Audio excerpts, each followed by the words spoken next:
ফুলমালাতে আবারও স্বাগত জানাচ্ছি। ফুলমালায় সাধারণত আমি ফুল নিয়ে কাজ করি। আমাদের যে শাড়ি, আমাদের যে তাঁতের শাড়িগুলো, সেই তাঁতের শাড়িগুলোর উপরে আমাদের যে দেশীয় ফুলগুলো আছে, জারুল, বকুল, পারুল, সন্ধ্যামালতী, অলকানন্দা, এই ফুলগুলোর সাথে আপনাদের একটা পরিচয় ঘটানোর আমি চেষ্টা করি। তো এরকম শাড়ি নিয়ে অনেকেই কাজ করে। আমার অনেক অনেক প্রিয় মানুষ আছে। তার ভিতরে আমার অত্যন্ত পছন্দের এবং ভালোবাসার একজন মানুষ আছে, হলো দাদা বিপ্র দাস ওনার নাম। উনার আরও অনেক পরিচয় আছে।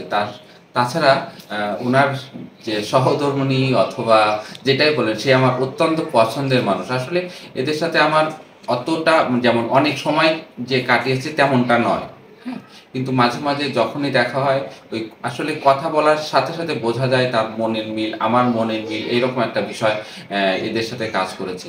তো কিছুদিন আগে এদের কাজে এর পেইন্টিং এর সাথে তো আমার অনেক আগেই পরিচয়। যেভাবে যে ধারাতে পেইন্টিং করে দেখেছি, কিন্তু এদের যে আরো অনেক ধারায় এরা কাজ করে। আমি সাধারণত ঘর সাজাতে পছন্দ করি, আর এদের ঘর এর ছবি আমি কিছুক্ষণ পরে দেখাবো, তখন বুঝতে পারবেন এরা কতখানি শিল্পকে ধারণ করে। হ্যাঁ, এরা বিভিন্ন মাধ্যমে কাজ করে, শাড়িতে কাজ করে, তারপরে ঘর সাজানোর বিভিন্ন উপকরণ এরা কাজ করে। এই জিনিসগুলো যে এত সুন্দর, এটা আমি ঠিক বোঝাতে পারবো না। আমি ছবি দেখাবো কিছুক্ষণ পরে। আর আপনারা যদি এই ছবি, এদের যে প্রোডাক্ট, এরা কি কি তৈরি করে, ঘর সাজানোর জিনিস, তারপরে শাড়ি, তারপর পেইন্টিং, স্বচক্ষে দেখতে চান অথবা আপনার সঙ্গে রাখতে চান, এই নিচে একটা ফোন নাম্বার দিয়ে দিচ্ছি। আর এদের যে পেজ আছে সেটাও আমি এই নিচে দিয়ে দিব, আপনারা যোগাযোগ করতে পারবেন। আমি বিপ্র দাস। আমার জন্ম বাংলাদেশের একদম দক্ষিণের একটা গ্রামে।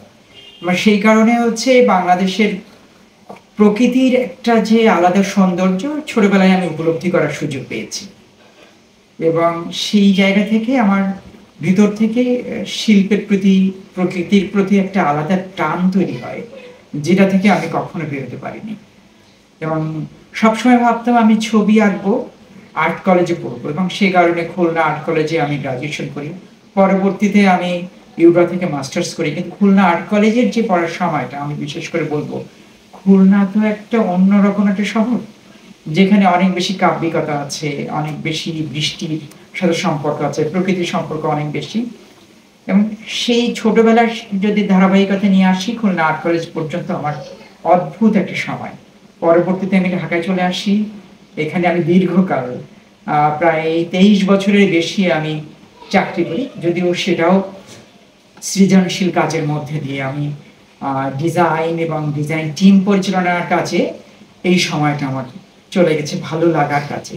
তারপরে প্রত্যেকটা মুহূর্তে আমার মনে হয়েছে আমার নিজের কিছু একটা করে, নিজের মতো করে একটা কিছু দাঁড় করানো, সেই প্রকৃতিকে যে ভালোবাসার যে ব্যাপারটা, সেইটাকে আরেকটু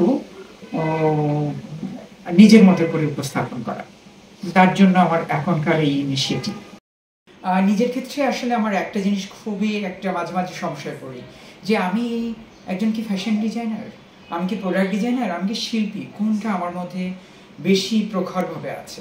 এটা মাঝে মাঝে নিজেই খুব কনফিউজড হয়ে যাই। কিন্তু খুব চাকরির সূত্রে আমি দীর্ঘকাল আমি ফ্যাশন ডিজাইনিংয়ের সঙ্গে যুক্ত ছিলাম, কিন্তু সেখানে আমি এনজয় করেছি শাড়ি ডিজাইন, শাড়ি উইভিং থেকে শুরু করে, এবং ভ্যালু অ্যাডেড নানান কিছু আমি তৈরি করেছি। এবং একটা সময় প্রচণ্ডভাবে হ্যান্ড পেইন্ট আমি এনজয় করতাম। নিজে একটা কিছু করার পরে তখন ওইটার যে অ্যাপ্লাইড যেভাবে পরিবর্তন হয়ে যায়, ওয়াটার কালার করার সময় যেরকমভাবে হয়, সেইভাবে এই যে পরিবর্তনগুলো আমি খুব এনজয় করতাম, বা এখনও করি। আসলে দাদা আর উমা, এরা দুজন মিলে একটা শাড়ি তৈরি করে থাকে। আমাদের প্রত্যেকটা কাজে আমরা যেটা চাই, একটু যত্ন থাকুক, আর সবসময় যেন একটা হাতের কাজের একটা স্পর্শ থাকুক। তো এই শাড়িটা আমরা যখন ভাবলাম যে করব, তখন আমরা এখানে একটা পাইপিং দিলাম উল্টো দিকে, আমার যে টিম আছে ওরা করে দিল। এরপরে আমার গ্রামে মেয়েদের কাছে চলে গেল, ওই যে গ্রামের সহজ সরল মেয়েরা, ওদেরকে যে কালার কম্বিনেশন আমরা যেভাবে দিলাম, ওরা এইভাবে একদম কাঁথা স্টিচের এইটুকু দেওয়া দিল, এবং তাতে একটা সম্পর্ক তৈরি হলো গ্রামের সঙ্গে শহরের। এই বিষয়টাকে আমরা এখন আবার হ্যান্ড পেইন্ট করবো দুজনে মিলে। তো সব মিলাই একটা গল্প তৈরি হচ্ছে আমাদের যাপনের ভিতরে, সবসময় যেন এই যে সমস্ত কিছু স্পর্শ থাকুক, এটা আমরা চাই। ওরকম পরিকল্পিত থাকে যে আমি এই রঙের কাপড়ের পরে এই ব্লক করব, ওখান থেকে এটা করব। আমাদের কাজ ম্যাক্সিমাম এমন হয় আমরা আসলে জানি না, মানে এটা একদম ছবি আঁকার মতোই, আমি আসলেই জানি না। হঠাৎ করে কাপড়টা যখন আমার কিনছি তখন একরকম পরিকল্পনা থাকে, যখন আমি কাজে নামবো তখন হঠাৎ করে মনে হয় যে না, আমি অন্যভাবে করব, পট্টি লাগাবো, আমি এটা ব্লকে যাব না, এটা মেয়েরা হাতে সেলাই করুক। তারপরে সেলাই শেষে মনে হলো যে পুরাটাই সেলাই দিয়ে করব, পরে হঠাৎ করে মনে হলো যে না, এটাতে একটা হাতের ছোঁয়া থাকলে, মানে যেমন আমরা একটা পেইন্টিং যখন করি একটা লাইন বলে দেয় এর পাশে কি হবে বা এর পরে কি হবে, তো এটাও ওরকমই ছবি আঁকার একটা পটের মতো। বললাম না, এরা দুইজন মিলে একটা শাড়ি তৈরি করে থাকে, আর এদের শাড়িটা টোটালি অন্য রকমের হয়ে থাকে, একটা ভালোবাসার ফসলের মতো। তো দুইজন মিলে কখনো কেউ ব্লু কালারের সাথে কোন রং দিলে কোন রংটা হবে, এদের আগের থেকেই হয়তো প্ল্যান করা থাকে। আর শাড়িটা কীরকম হয় দেখতে থাকুন, পরবর্তীতে আমি দেখাবো শাড়িটা আসলে পূর্ণাঙ্গ রূপ। হ্যাঁ, কেউ ওয়াশ দিচ্ছে, কেউ হয়তো ড্রয়িং করছে কিংবা অন্যভাবে কম্পোজিশন করছে। একটা মিলে এরকম শাড়ি আমি এর আগে কখনোই দেখি নাই, যে দুইজন মিলে পেইন্টিং দেখেছি, কিন্তু শাড়ি যে দুইজন মিলে হয় এভাবে, এটা আমি কখনোই দেখি নাই। দেখতে ভীষণ ভালো লাগছে আমার। এদের বাড়িতে আমি অনেক আগে আসছিলাম, এদের সাথে অনেক গল্প করেছিলাম। আসলে এদের মতামত, এরা আসলে স্বামী স্ত্রী নয়, এরা আসলে ভালো বন্ধুও। এটা দেখতেই পাচ্ছেন একসাথে যে এভাবে শাড়ি করতে পারে এবং শাড়িটা একটা সুন্দর হয়, সেটা দেখেই বোঝা যায় তাদের ভালোবাসার সম্পর্ক কত দূর। আসলে মতামতের মিল যদি থাকে, আসলে যে কোনো রকমের প্রবলেম খুব সহজেই সমাধান করা যায়। এটাই সেই কমপ্লিট একটা শাড়ি প্রায় শেষ। এই দেখেন, এরকম হলো সেই শাড়িটা, ভীষণ সুন্দর। আমি উমা, আমাদের রেড পেন্সিল যেমন শাড়ি নিয়ে কাজ করছে, সেরকম শাড়িটা হয় কি, শাড়ি পরার পরে সাধারণত কাজল, একটু টিপ আর গলায় একটা মালা লাগে। তো ওইভাবে আমরা জুয়েলারিতেও হঠাৎ করে চলে আসি, এবং জুয়েলারির বিষয়টা এমন আসছে, জুয়েলারিতে যেমন আমরা এখানে আছে যে চন্দনের বীজ দিয়ে আমরা কাজ করছি। হ্যাঁ, এখানে কুশি কাটার একটা ডিজাইন আছে। আমার গ্রামে আমার ছোট্ট একটা কাঠের ফ্যাক্টরি আছে, তো ওইখানে অনেক মেয়েরাও যুক্ত। তো ওখানে আমার এক দিদি আছে, উনি কুশি কাটা দিয়ে অনেক কিছু করে। তো উনি কুশি কাটা দিয়ে এরকম গোল ডিজাইন করে করে ওনার মতো করে করেছে, সেগুলো পরে আমি জুয়েলারিতে এইভাবে সংযুক্ত করেছি। এটা আমার গ্রামের মেয়েরা পুরোটাই করেছে, টাসেল আছে সাথে। তারপর আমার যে কাঠের যে ফ্যাক্টরিটা, ওইটা অনেক টুকরো কাঠ পড়ে যায়।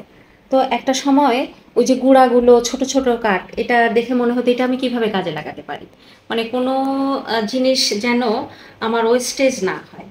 তো সেইখান থেকে সেই কাঠের টুকরোগুলো ছোট ছোট করে কেটে বিভিন্ন শেপ, মানে যেই শেপটা ও হয়ে আছে তাকে শুধু একটু ফিনিশিং দেওয়া, এইভাবে আমরা কাঠও ইউজ করি। আমার পরা একটা আছে, এটাও কাঠের টুকরো, সাথে হচ্ছে চন্দনের বীজ, সুতা। আমার চারপাশে ছড়ায় ছিটিয়ে যেইগুলো প্রোডাক্টগুলো, যেই এলিমেন্টগুলোই আছে ওইগুলো নিয়েই কাজ করতে ভালো লাগে। ওগুলো প্রকৃতির সাথে মিশে আছে, ওগুলো তে একটু হাতের ছোঁয়া থাকলেই, প্রথমেই বলেছি আমাদের ইনিশিয়েটিভটা ক্রাফট বেস, তো সেই ভালোবাসাটা, সেই আন্তরিকতাটা যেন থাকে। এই গয়নাটা যে করেছে, এই সুতাটা যে করেছে, হাতে পেঁচিয়েছে যে মেয়েটা করেছে, যে গ্রামের মেয়েরা, যেই সূচ দিয়ে ও বিভিন্ন যে নকশা করেছে, এই প্রত্যেকটা জিনিস হাতে করা, যত্নে করা। আমরা যেমন নিজেরা সাজতে পছন্দ করি যত্ন করে, সেরকম সেই প্রত্যেকটা জিনিসের মধ্যেই আমরা ওইটা ভালোবাসাটা রাখতে চেয়েছি। একটা মেয়েকে যেরকম আমরা ওদের জন্য শাড়ি করি এবং তার জন্য এক সুন্দর পরিপাটি করে থাকলে যেরকম ভালো লাগে, কাজে এনার্জি পাওয়া যায়, সেরকম ঘর সাজানোর সময়ও যদি সেই রকম জিনিসগুলো সুন্দর হয়, তাহলে কি হয়, আমাদের কাজে করতে ভালো লাগে। ঘরটা যদি খুব গোছালো থাকে, তাহলে আমাদের সেটার ইফেক্টটা কিন্তু আমাদের দৈনন্দিন জীবনে, পরের দিনের আমাদের কাজেও অনেক অর্গানাইজড ওয়েতে আমরা করতে পারি। দিনটা ভালো যায়। হ্যাঁ, আর হচ্ছে আমরা যে প্রোডাক্টগুলো করি এগুলো আমি সবসময় চাই যে যেন পারফেক্ট হোক, এবং যদি Quality। কোথাও যদি একটু ইমপারফেক্ট হোক ওটা যেন প্ল্যান্ড ইমপারফেক্ট হোক, এরকম কিছু। যে কোয়ালিটির দিকে আমাদের নজরটা অনেক বেশি। প্রথম দিকে আমার টিমে যারা আছে ওরা খুব বিরক্ত হতো যে আহ, দাদা এতটুকুর জন্য কেন এরকম ভাবে বলছে, এত কাঠ কেন ফেলে দিতে বলছে বা অন্য কিছু রূপান্তর করে ফেলছে। তো আমি ওদেরকে একটা জিনিস বোঝানোর চেষ্টা করেছি যে আমরা যে জিনিসটা মানুষের হাতে দিব যেন সবাই বুঝতে পারে যে এটা ভালোবাসা দিয়ে তৈরি, শুধু যন্ত্রপাতি আর হাত দিয়ে তৈরি না, এর মধ্যে ওদের মনোযোগ আর ভালোবাসাটুকু আছে। আমরা যেমন বসার ঘরটাকে সবসময় সাজিয়ে গুছিয়ে রাখি, যাতে কেউ আসলে বা ওইটুকু জায়গায় আমার আসলেও যেন আমার ফিলটা ভালো লাগে।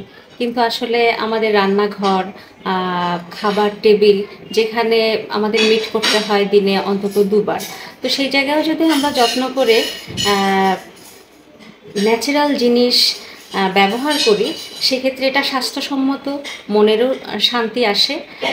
সেই জায়গা থেকেই আমরা কিছু কাঠের প্রোডাক্ট নিয়ে কাজ করছি, যেগুলোর ফিনিশিং এত স্মুথ। এটা একটা রাইস স্পুন, আপনারা দেখলেই বুঝতে পারবেন যে এটা একটু কার্ভ এবং ভীষণ থিন, ধরতেও খুব আরাম। এটা টি স্পুন। এটা একটা প্রোডাক্ট আছে, এটা হচ্ছে কোস্টার।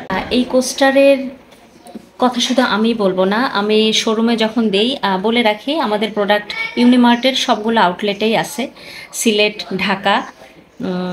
এই প্রোডাক্টটা দেওয়ার সাথে সাথেই থাকে না আমাদের কোনো প্রোডাক্টই, মানে কোয়ালিটি এত ভালো রেসপন্স। আপনারা গেলেন, এই যে আমার মনে হয় ছবিতে দেখেও বোঝা যাচ্ছে। আর এটা ধরলে শুধু বারবার ধরতে ইচ্ছা করে, যেমন আমার যারা কাজ করছে ছেলেরা, ওরাও এই ফিলটা ওরা আসে যে এটা ধরলে বারবার ধরতে ইচ্ছা করে। যেমন এটা একটা প্রোডাক্ট, এটা হচ্ছে সালাদ মিক্সার, কিন্তু এটা আমি নিজে ব্যবহার করে দেখেছি। এটা যখন ভাত রাইস কুকারে আমরা রান্না করে ফেলি, তখন রাইসটা তো একরকম লেগে থাকে, তো ওইটাকে নাড়াচাড়া করার জন্য এটা দিয়ে যদি আমি মানে নিচেরটা উপরে নিয়ে আসি, উপরেরটা নিচে নিয়ে আসি, ভাতগুলা ভাঙে না। তারপরে হচ্ছে ফিশ ফ্রাইয়ের জন্য যে কোনো জিনিস, মানে এই জিনিসটা যেটা আমরা ইউজ করি এটার অল্টারনেটিভ এটাও ইউজ করা যায়। এটা খুবই ইউজ করতে খুবই আরামদায়ক, আমি নিজেই ইউজ করেছি। এবং এটার একটা লম্বা ভার্সন আসছে, এটা তো সালাদ মিক্সার, এর জন্য ছোট, তো এটা আমি আরও লম্বা করেছি এটার মতো করে। এই প্রোডাক্টটা নিয়ে আমি একটু বলতে চাই, এটা ট্রাভেল করার জন্য অসম্ভব ভালো একটা কিছু হবে, কারণ এখানে একটা কাঁটা চামচ থাকবে, তারপরে কোনো কিছু স্ট্র খাওয়ার জন্য, তারপরে এই জায়গায় একটা দেখেন বাটার নাইফ, হ্যাঁ, এর সঙ্গে স্পুন আছে। সুতরাং খাওয়ার জন্য যা যা লাগে সমস্ত কিছু দিয়ে, হ্যাঁ, টিস্পুনটা এই সেটের সাথে একটা টিস্পুন আছে, তো এইগুলো দিয়ে সঙ্গে একটা ন্যাপকিন থাকবে। এগুলো দিয়ে যখন কেউ কাউকে গিফট করবে তখন ট্রাভেলের সময় এটা অসম্ভব কাজে লাগবে। এটা ভেবেই আমরা একটা এই প্রোডাক্টটা আমরা তৈরি করেছি। প্রোডাক্টটা দেখতেও কত সুন্দর, হ্যাঁ, স্মুথ, সাইজটা এটা দেখলেই মন ভরে যায়। সব জিনিস নিয়ে কাজ করছি, তার মধ্যে ক্যান্ডেল একটা বড় একটা জায়গা দখল করে আছে। ক্যান্ডেল এটা আপনি দেখতে পাচ্ছেন যে মাটির উপরে আমরা একটু রং করে একটু টেক্সচার ক্রিয়েট করে এটা নিয়ে কাজ করেছি।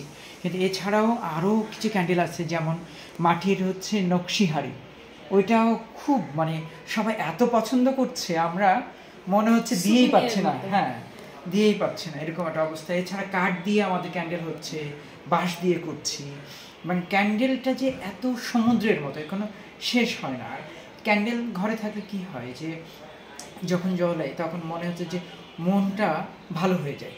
এই মন ভালো করার জন্য যা আয়োজন দরকার, আমাদের সবগুলো প্রোডাক্টগুলো কিন্তু তাই। কাজের মধ্যে ম্যাটেরিয়ালের মধ্যে আমি যখন লোকাল ম্যাটেরিয়াল ব্যবহার করছি, কিন্তু সেরকমভাবে যে লোকাল ম্যাটেরিয়ালের মধ্যে আমরা পাটকে কিন্তু একটা বড় জায়গা দেওয়ার চেষ্টা করছি। গ্রামের যে মেয়েরা আছে ওরা কুশি কাঁটা দিয়ে এই কন্টেইনারটাকে ওরা র্যাপ করে দিচ্ছে, এই যে কাঠের একটা মুখ দিয়ে এটাকে সুন্দর করে যাতে টাইট করে আটকে থাকে, এরকম মুখ আমরা তৈরি করে দিচ্ছি। এর ভিতরে যে কোনো খাবার রাখা যাবে, বা কোনো একটা জিনিসের মধ্যে গোছায় রাখার জন্য এই কন্টেনারটা ব্যবহার টেবিলে হবে। সাজায় রাখতেও সুন্দর। এবং এই গ্লাসটা কিন্তু আমাদের দেশের তৈরি, ভিতরে যে বয়ামটা তার যে কুশি কাটা যেমন হ্যাঁ। জুটে ব্যবহার করেছে, সেরকম আমরা হচ্ছে যে নারকেলের শেলটাকে ইউজ করে কুশি কাটার একটা বটুয়া, এটা যদি কেউ চায় একটা পার্টিতে, সে এটা দেখতে খুবই সুন্দর, ইউনিক। হ্যাঁ, আবার আমি চাই আমার কোনো প্রিয় মানুষকে কিছু গিফট করতে, তো এর মধ্যে একটা কিছু কিনে জুয়েলারি বা যে কোনো ছোট জিনিস কিনে আমি এটা যদি গিফট করি, তো মানে এটা একটা আকর্ষণীয় উপহার হতে পারে। বলছিলাম যে আমাদের কাজের মধ্যে সবসময় লোকাল ম্যাটেরিয়াল ইউজ করার যে প্রবণতা, আমি একটু আগে জুটের কথা বলছিলাম, তার ধারাবাহিকতা একটা প্রোডাক্ট দেখাই। দেখেন এইটা কাপড়টা কিন্তু জুট দিয়ে বোনা, একটা দিয়ে একটা বসার সিট, কিন্তু তার নিচে যেটা অংশটা আছে এটাও কিন্তু জুট দিয়ে তৈরি করা টপ। এই টুলটা হচ্ছে আমাদের খুব ভালো যাচ্ছে, এবং আমার মনে হচ্ছে যে ঘর সাজানোর যে প্রোডাক্টগুলো আমরা তৈরি করি, এটার ভিতরে মানে একটার ভিতর দিয়ে আরেকটা এত ডিটেল ওয়ার্ক আমাদের চলে আসছে, এত প্রোডাক্ট লাইন তৈরি হচ্ছে। আমি একটু পাশেই বলতে চাই যে আমি যেহেতু শিল্পী, আর্টিস্ট, আমার ঘরের ধরেন এই টেবিলটা বানিয়েছি, এবং টেবিলটা বানাতে যেয়ে এরকম টেবিল কিন্তু আরও আমার সেল হয়ে যায়। আমি যখন এটাকে আমি তুলে অনলাইনে বা কোথাও ডিসপ্লে করি, ভালোভাবেই বিক্রি হয়ে যাচ্ছে। এবং যে প্রোডাক্টই করছি শুধু কোয়ালিটির জন্য মানুষের মনে একটা স্থান পাচ্ছে। এটাই ছিল বিপ্লব দা আর উমার ভালোবাসার ঘর এবং তাদের উৎপাদিত পণ্য। আপনারা যদি এগুলো দেখতে চান ওইখানে গিয়েও দেখে আসতে পারেন এবং ফোন করতে পারেন। আর আপনারা যারা এখনও সাবস্ক্রাইব করেন নাই ফুলবালাতে, সাবস্ক্রাইব করে রাখেন। এরকম আরও অনেক নতুন নতুন শিল্পের সংবাদ আমি আপনাদের কাছে পৌঁছে দেব। সবাই ভালো থাকবেন।